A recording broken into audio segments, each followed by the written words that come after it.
Hi guys, and welcome back to the HWN Nerds podcast. This is a special episode for May the 4th. Welcome to the Star Wars special. Oh. So, Rob, it's May the 4th. You know, May the 4th, Star Wars. Star Wars Day. What that did for my childhood. What's your earliest memory of Star Wars? The Han Solo scene, to be honest. In the bar at the start of the first one. Okay, so, key question, who shot first? The coolness of it, I really hope Han Solo did. I'm pretty sure he did. But there's a debate. On whether Greedo shot first, yeah. Even if you ask George Lucas, if I remember rightly, he changes the answer every time he answers it. Of course he does. That's fun. But yeah, my father loved Star Wars, so I've watched them numerous times. My dad loves Star Wars. He's an avid collector of Star Wars Lego. Yes, one day I will buy the Millennium Falcon in Lego. I have been specifically told my inheritance when my dad dies isn't money, isn't anything like that. It's we Lego. inherit the Lego. We have to four-way split my dad's Lego collection. And to be fair though, you could probably make a bomb off of it. Probably. The Millennium Falcon's like 700 quid for the main one. Yeah, what was it? He spent about... The Death Star's over $1,000. I know, but I so want it. I do. But that scene in Spider-Man Homecoming, I shake every time I see Ned drop it.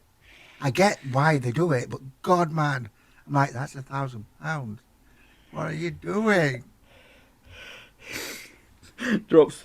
The funny part for me, seeing as he's still technically in the vein of Star Wars, about Spider-Man, is he's in Homecoming. It's confirmed he's a massive nerd. He builds a Lego Death Star and all that stuff. Yet he calls it that really old movie in Civil War. Yeah. There's no way a massive Star Wars geek doesn't go, so in Empire Strikes Back, Yep. no Star Wars kid refers to it as that really old movie. I think that was Tom just confirming how young he is. Yeah. I still don't believe he's in his 20s. Well, he is. He is. But back to Star Wars. But yeah, Star Wars. So for me, my earliest memory, I was born in 1999, so... Thanks for making me feel old again. Yeah. So as you can imagine, one of the first Star Wars movies I watched was The Phantom Menace. I'm so sorry about that. Yeah. Don't admit, I watched it recently. It's not as bad as I remember. The politics is the boring aspect, but Qui-Gon Jinn's a badass Jedi. He is. Obi-Wan Kenobi introduction as a Padawan was cool. Yes. And, come on guys, Duel of the Fates. True. The earliest memory I have of Star Wars is Darth Maul stood in that hallway, lowering his hood and activating that fucking double-bladed lightsaber. That was cool. It's amazing. That scene is still sad. Yep. Liam Neeson is a twat for making that so sad. Yep. I get that we're a big fan universe, but they hate the guy who played Jar Jar and the guy who played kid who played Anakin in that movie. Yep. Should not have got. No, definitely not. I'm happy that the guy who played Jar Jar came back. He almost killed himself because of all the hate. I know, I'm glad that he didn't and that he came back to the franchise. I'm glad that Hayden got a second chance to play Anakin. Yeah, he deserved it. It wasn't bad, just George Lucas sucks at writing romance. He does. Just look at Indiana Jones. What with all of the romances he has. Yeah. Yeah. And how all of them seem to have ended in disaster. Like, he got married at the end of the fourth one, and then she broke up with him in the new one. Again. I'll admit, I do like how they won't try the buff out of it. Hmm. Have you watched the latest one? I haven't watched Isle of Destiny, no. Spoiler. He's the kid, Shiloh's character, goes off to a war and dies. Oh. Yeah. You see him, Harrison Ford, the Indiana, talks about it. Because the female lead brings it up. So Shia LaBeouf's dead. Well, not actual Shia LaBeouf, but I forgot the I think character's I name. think he's Indiana Jr. Indiana Junior Junior. I think so. Because technically, Indiana's. Well, technically, it'd be Henry. Henry Junior. Oh. Because Yeah. Indiana Jones's name's Henry. Henry Jones Jr. Star Wars now. We've got the Acolyte coming up. Yes! We've got probably another series of Mandalorian. Yeah, I heard they're not doing Din and Grogu aren't going to be in the new series, but they're getting their own movie.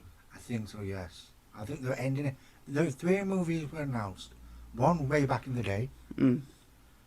So I don't know the time period, but it's going to be I'm assuming further back. High Republic. I'm assuming. So it means we might see one of my favourite characters. Please don't ask me the name, I can never remember. Revan? That's the name. I've seen pictures of Revan's face. I can see why people keep saying Keanu. Oh yeah, Keanu would be perfect. The second one was, for what I've seen and kind of heard, it's going to be the end of the, at least, Pedro's characters. No, because he doesn't want to do it anymore, just because he's got a lot on. Yeah, they're ending Din and Grogu's storyline. Grogu, I'm not so sure about. Probably the end of them two per se together. Well, the thing is, you can quite easily just end their storyline together and then jump forward to Rey's timeline where Grogu will be a kid. Yeah. And you could have it that Grogu decides to join Rey's Jedi Academy instead of Luke's. On Rey, the third one is a continuation of 9.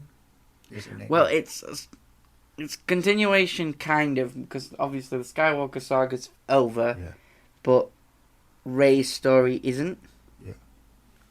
Which is okay by me, because I didn't mind her. Look, at the end of the day, I think I've said this in a previous episode, but I'm not 100% certain, so correct me if I'm wrong, audience. But Force Awakens had a good premise. I liked Force Awakens. I did. Last Jedi threw everything the Force Awakens did kind of out the window. No, because he wanted to do his own thing. And then they course corrected for Rise of Skywalker. We needed Palpatine in the second one. To be honest, I'm fine with them him just showing up in the third one, because that's kind of what he did in the original trilogy anyway. Like, there were nods to him, but he never showed up till the final film. I'm fine with that, but at least come up with a better explanation than somehow Palpatine returned. Yeah.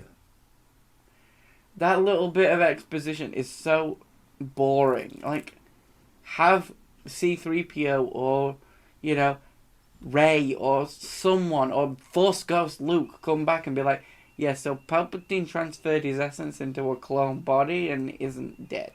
And because of his experience with the second one of those 3, we almost didn't get Luke back at all. Mark hated working with the director of the... because he just threw away the vision of Star Wars. Yeah. I liked there were some parts of Last Jedi I liked. What he did to Finn would piss me off. Oh, what he did to Finn was damn right. I hope Finn horrible. is in the next movie. I want Finn to be the focal point of the next trilogy. I know Rey's going to have to be in it, but I don't want her to be the main character. He needs to become a Jedi. And the reason why I don't want her to be a main character isn't because of Rey hate for all you Rey fans. It's also not because Rey's a good character because of for those that don't like her. It's because her story's done. Yeah, we need the whole point of the final 3 films was Rey's story, and the reason why it's called Rise of Skywalker is because she becomes a Skywalker. Whether you agree with that decision or not, that is canon. Yeah, I kind of hoped before we found out she was Palpatine, she was going to be Han's and Leia's, like in some of the books. I wanted her to be a Kenobi, I'll be honest. That was the other way I wouldn't mind it going. Because we know from Obi-Wan Kenobi's history that he had siblings and stuff. So she didn't have to be Obi-Wan's. I I know I said this in the past video, but I really hated the kiss between her and Yeah. Ben. I didn't mind I- it as much as I you did. did not get any romance between them. I didn't mind it as much as you did. I saw it as a spur of the moment. Oh my god, you just killed yourself to bring me back. Farewell. Semi-romantic kiss. Yeah, but I never got any romance between them. It was always more brotherly, sisterly. I see what you're saying. And if I think if they'd have gone with your version of it, where she'd have been Han and Leia's daughter, and that, I think that would have explained the weird Force connection a lot better. That, oh yeah, they're just two sides of the same coin. Yeah, but why? There's no explanation as to why this happened at all. Not really. The idea is he was born from good, she was born from bad. Yeah, but he ended up being bad and she ended up being good. yeah, and I knew that your darkness would bring light to rise for it. I get that. I know what they were going for, but it's not a good enough explanation. Because if that's the case, why didn't Anakin have a twin in the Force? Why didn't Yoda? Sure. You know, these are people that are exceptionally powerful on the level of Rey and Kylo. And in Anakin's case, even more powerful. Yet they don't have a opposite. Yeah. They don't have a dyad. It didn't make sense, but if they'd have gone that they were twins. Yeah, it worked better. And Kylo and someone took Rey from Leia and Palpatine. Leia and Han, sorry. Oh, they hid her away. See, I think it would have been better if she'd been kidnapped. Yeah, true. And the reason why there's no record is because Leia and Han covered it up. Yeah. And it could have explained why Han and Leia drifted apart rather than just Ben turned evil, so we split up. It could have been, we already lost one kid to a kidnapping, and then we lost the other to the dark side. That would be enough to break those two apart. And obviously for Poe fans and Oscar Isaac fans, I'd love Poe back as well. People are going to scream woke when I say this, but give me a romance between Poe and Finn, because they ooze sexual tension. Don't get me wrong, I like that. I agree that would be cool. But where I saw the sexual tension mainly was bloody Rey and Finn. It was obvious. It was there in your face. Yeah, but I just like the idea that... I wouldn't even have said no to a throuple. I would have liked that too, yeah. Poe, Finn and Rey. But no, they decided to get the two who were more like siblings to snog. Yeah. I'm sorry, I'm not going to let that one go. No, I know. I see what they were trying to do. I see it. I do see what they were trying to do. It's just stupid.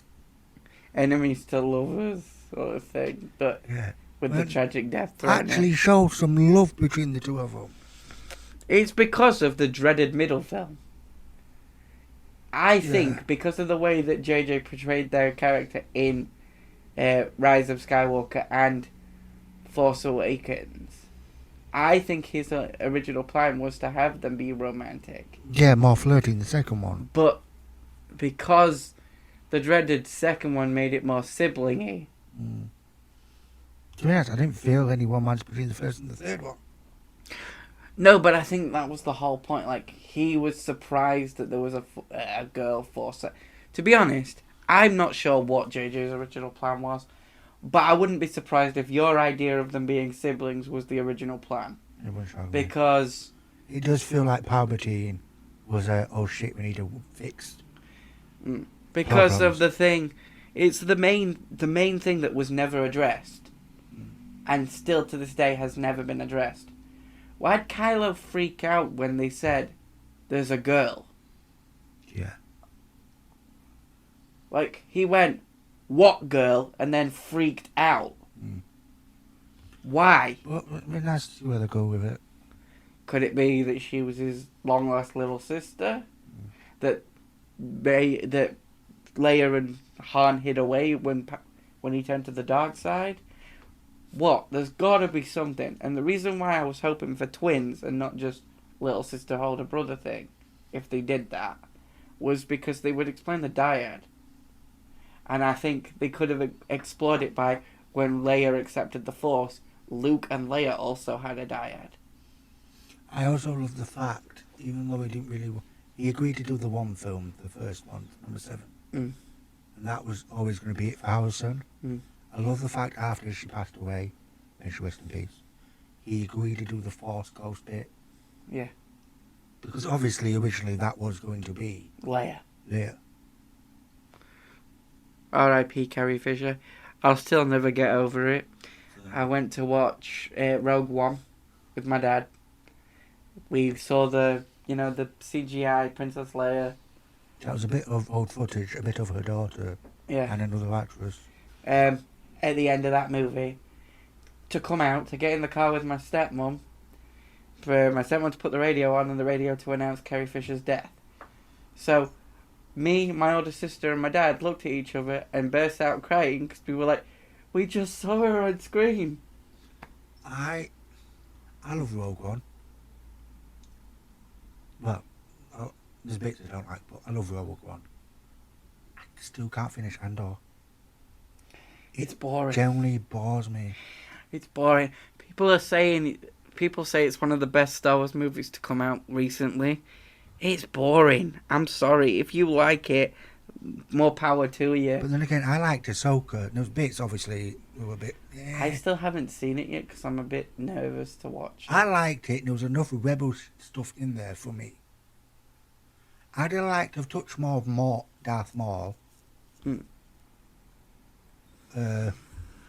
I'm just a bit thingy about the Rebels connections and stuff. I like Rebels. I'm not a big Ezra Bridger fan. See, I love Rebels. I'm a big fan of Rebels. But I liked Ahsoka. I admit no other bits I agree with people with. Mm. But I enjoyed, for what it was, Ahsoka. Yeah. The best series to come out, and I would die on this, has been Obi-Wan Kenobi. Do you think Obi-Wan's better than The Mandalorian? Yes. I would take Obi-Wan Kenobi series over The Mandalorian. Okay. You don't agree? I don't. I like The Mandalorian. I agree that Obi-Wan Kenobi is better than Mandalorian Season 2. I like The Mandalorian. Mm. I've got nothing against The Mandalorian. It's up there. I think what pushes Obi over it for me is nostalgia. Oh yeah, Obi-Wan is definitely nostalgic. The reason I disagree is there's just something there's something about Obi-Wan. I can't put my finger on it. Yeah. I've tried. There's just something about it that's like... I really loved it. I love all the Darth Vader stuff. I love the Inquisitor secretly wanting to kill Darth Vader, thinking it's secret, and then Darth Vader's like, bitch, please, we knew this from day one. And I love the fact, like you said, Hayden got to come back. Yeah. To be honest, he didn't need to. No. You could have had any random 6-foot tall guy in that suit. Yes. But the fact he was happy to come in, do it, and practically say nothing, because most of that was James Earl Jones. Yeah. Apart from that last bit. Mm. My favourite scene has got to be the fight between the Inquisitor and Darth Vader, where he's just force block, force block, force block, force block, break your lightsaber in half, use your lightsaber, don't even draw mine, you're dead. Like that, or the scene which is the reverse of the end of Revenge of the Sith, with Obi on the ground. And him dragging him through the fire. That, and when Darth Vader's on the higher ground, looking down at him, I was like, you're going to drop that stone on him. God, no. Part of me was like, God, no, don't kill him. And the other part was going, Robert. He can't. He's not going to. That's it. You've helped me put my finger on it. I didn't have any tension in the Obi versus Vader fight because I knew neither of them could die. No, but that scene, man, I was... Oh, it was amazing. Tense. It was amazing. But I figured out why The Mandalorian Season 1 is just an inch above it for me. Yeah, you've got tension. You can believe people will die. Because I have no idea they're going to do with these characters. Whereas we all know for a fact, He was going to survive the fight. no matter what happened, Obi-Wan and Darth Vader were going to be fine. Because neither of them can die till the proper moment. But yeah, I enjoyed OB. Mandalorian, I enjoyed the first series. Mm. Second and third, I like. For me, this is how I rank it. Mandalorian Season 1. I really like. I think it was a breath of fresh air for Star Wars. I was like, Star Wars does Wild West? Awesome. Then you've got Obi-Wan Kenobi.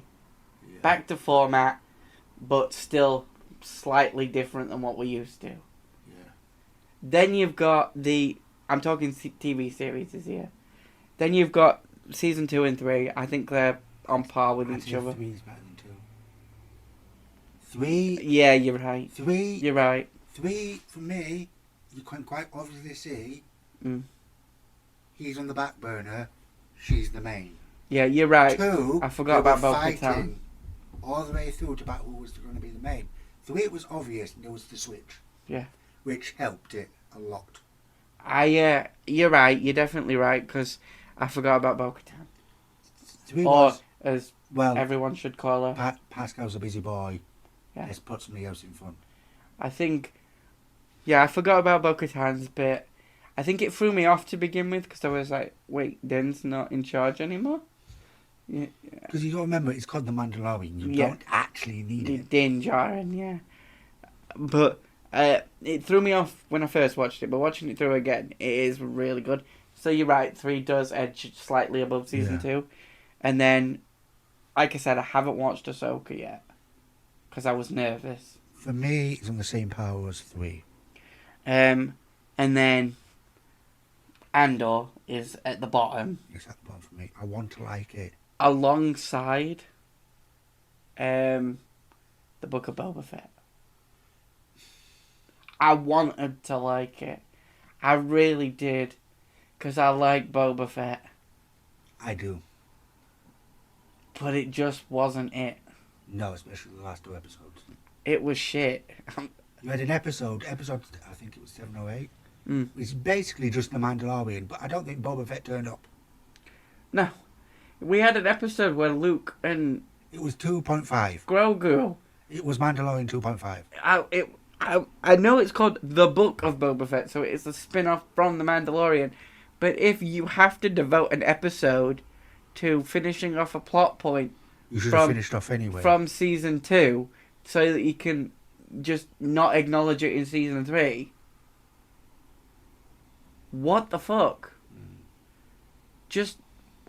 Why?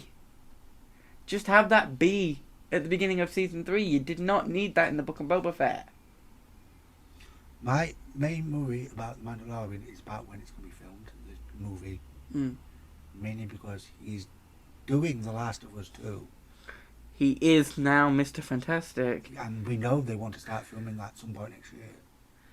So I don't know when they're going to have time. I mean, at least... I know this is a bit... Some people might say, oh, they can't do this.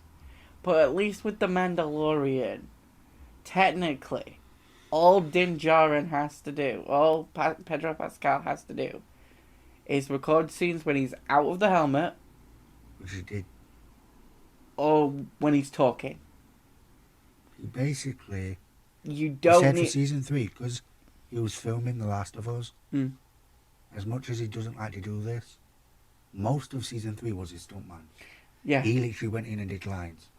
Yeah, that's what I was getting at. Like, technically, because of his busy schedule, it is technically possible to just have the stuntman in the suit. I think it's because, for what I've heard, it's his last hour. So I think he mainly wants to do most of it himself. As a goodbye. So I do the way first. Yeah. I do the blue back one next.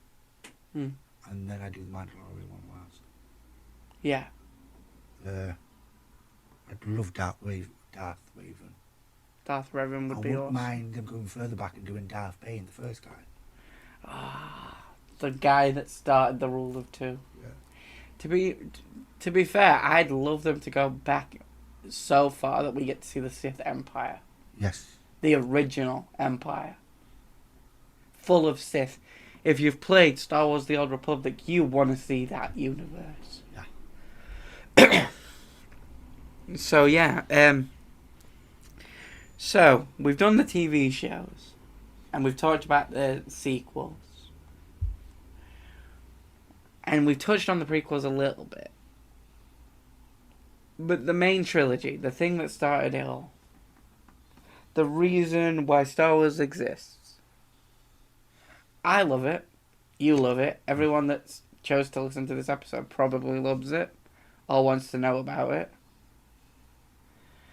What do you think of, like, it as a timeless movie, like, series? It's timeless. I love it. I just want to say, while I do love the original trilogy, it's the best trilogy in my opinion, out of the 9. Justice for Chewie. Why did he not get a medal? I know. I don't know why. I know they've come out with some BS of, oh, Wookiees don't like jewellery. You give him something else as a medal then. Look, even chuffing R2-D2 and C-3PO got a fresh coat of paint. Yeah. Like, Chewbacca didn't get out. Give him a bloody brush. It's so unjustified. The filmmaker in me cringes at some of the CGI work. Yeah, but But they were made in the 70s and 80s. time period. But like you said, it's a classic. My father-in-law, my girlfriend's dad, Yes. calls her Jabba the Hutt, which I think is incredibly mean. That is mean. Have you ever seen original clips? From when it was a dude, yeah. That is weird. I had a video. I had a DVD when I was a kid. It belonged to my dad, where they hadn't done the CGI editing. I'm so glad by the third one they had decided it's definitely going to be a big Slug. Yeah, because that scene with Leia would have been so much weirder. What if it were a fat dude giving her a kiss? Yeah. And chained to him. I mean, you've watched anime, right? Yeah, but that's anime. I'm just saying, there's definitely a niche for it. I know. I don't personally get it myself. It's fun. I wouldn't want to chain my girlfriend, but... And if your mother and sister were listening, which I know your sister probably is, she's probably happy to hear that. Oh yeah. Shout out to my family that's probably just listened to that whole rant. Maybe skip that bit, guys. Saying that, your mother's probably just laughing. Well, she did sign off her D&D character by having it leave to become a prostitute. Yes, and we keep bringing that up to make you go bright red. I know you did. As listeners, he's going right now. Shh. But yeah, so... Star Wars is life. Let's end this. Yeah. Ooh. By easily saying, my girlfriend has never seen it. I know. Sacrilege. I am hoping to go to the cinema this weekend in where we live, because they have brought Phantom Menace back to cinemas for May the 4th because of its 25-year anniversary. Yes. Obviously, as I said, I was born in 1999, so I never got the chance to see it in cinema. 91. I don't think I saw that one. I know I saw Revenge of the Sith in cinema. Awesome. That's my favourite Star Wars movie. Empire Strikes Back. It's between that and Empire, but because I'm a prequels kid, Yeah. it is that. So, but I just want to sign it off by saying there is a D&D Star Wars. There is. It's called Star Wars 5e. Google it. It uses the D&D system so that you can play Star Wars D&D. It's awesome. And as Rob was about to say, may the Force be with you always.